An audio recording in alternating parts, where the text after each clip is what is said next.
Eu estava conversando com um colega adventista e aprendendo algumas questões com eles, e por ele ser inteligente e viajado, ele pauta bastante observações que me interessam. Então a gente chegou numa questão, a imortalidade da alma. E concernente o final de todas as coisas, um momento tão temível em que nós somos recolhidos desta terra e somos levados para a eternidade. E que se Deus é tão bom, por que ele deixaria uma pessoa perecer eternamente no inferno? Se Deus ele é bom, por que ele deixaria uma alma sofrer para sempre nas profundezas? Tem a questão do Geena, que era um lugar que o povo de Israel largava os seus mortos, mas esses mortos não eram mortos comuns, eram pessoas que morriam de maneira indigna. Alguns eram indigentes, outros eram prisioneiros cruentos e pessoas que fizeram maldade durante a sua vida na terra. Para o povo judeu, não ser sepultado era uma vergonha horrenda. Se tu lê 2 Samuel capítulo 21, havia fome na terra e alguns descendentes de Saul foram eliminados, e uma mulher protegeu os corpos deles, que eles morreram sem dignidade. E essa história é tão interessante, e o nome dessa mulher é Rispa, uma das mulheres mais corajosas da Bíblia Sagrada, na minha opinião. Ali é um fato que a Bíblia apresenta de pessoas que morriam sem dignidade, eles não eram sepultados. Davi se compadeceu, e depois eles foram sepultados. Só que aí entra a questão da ética que eu comecei lá no vídeo sobre Deus. Deus, se ele é bom, ele permitiria tal ato? Em Êxodo capítulo 12, versículo 12, o Deus que é bom eliminou os primogênitos do Egito. Em Números capítulo 16, o Deus que não deixa de ser bom, que ele é bom, eliminou as famílias de Coré, Datã e Abirão. Eram homens que se levantaram contra a autoridade de Deus, e mesmo assim Deus fulminou eles e a família deles, como abrindo a terra e levando todos à sepultura. Em 1 Samuel capítulo 15, versículo 3, Deus manda desviver até as crianças.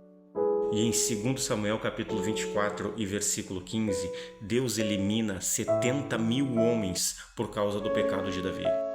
O Deus que é bom, em Romanos capítulo 8 e versículo 32, nos diz que ele não poupou o seu próprio filho.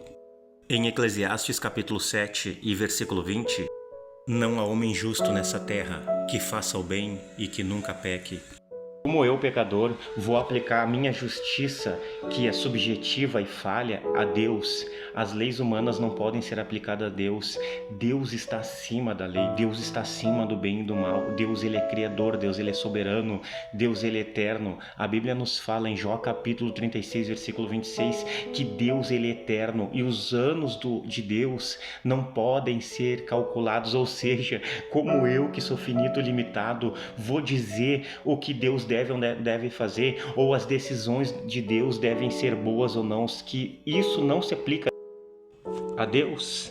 Essa ética humana não pode ser aplicada a Deus. O homem corrupto e pecador jamais pode dizer se Deus é bom ou não pelas atitudes que Deus toma. Deus ele pode descer do céu agora, ele fulminar toda a humanidade e ele volta para o seu trono, continua sendo adorado porque ele é Deus, ou seja, Deus não precisa da minha opinião para ser Deus, Deus não precisa da minha ética para ser Deus, Deus não precisa da minha decisão para ser Deus, ele é Deus e ponto final. As decisões divinas estão acima da minha e da tua ética. As decisões divinas estão acima da minha e da tua moralidade, que são profanas e corruptas muitas vezes. A Bíblia fala em Isaías capítulo 45, versículo 9. Ai daquele que contende com o seu Criador. Caco entre outros cacos de barro. Porventura dirá o barro àquele que o formou, que fazes? Ou a tua obra não tem mãos?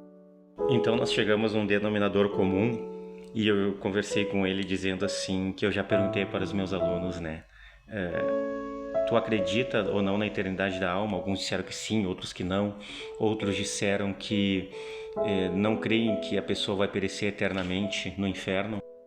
E eu sempre pergunto, tu arriscaria? Tu compraria essa ideia e arriscar? Alguém já voltou da eternidade para dizer se é bom ou ruim? Tu brincaria com a tua salvação? A tua salvação é o bem mais precioso. Não perca a tua salvação por ideias ou ideologias ou pensamentos. Creia em Jesus Cristo, obedeça a sua palavra. Não brinque com a tua vida, não brinque com a tua vida espiritual. O bem mais precioso que Deus te deu nessa terra é a tua vida. Não brinque com a tua vida, não arrisque pela eternidade. Deus não mandou o próprio Filho dele sofrer aqui na terra, morrer por nós, por algo que não seria eternamente perigoso. Se Jesus abriu mão da sua vida lá em cima, se ele abriu mão da sua glória, se ele abriu mão da sua onisciência, onipresença, onipotência, por nós, pobres e pecadores, não foi à toa, foi porque ele sabe muito bem o que tem lá do outro lado. E eu descobri mais uma questão conversando com ele. Adventista não gosta de calvinismo. Inscreva no canal aí, ó, deixa seu joinha e compartilhe. Deus abençoe a todos.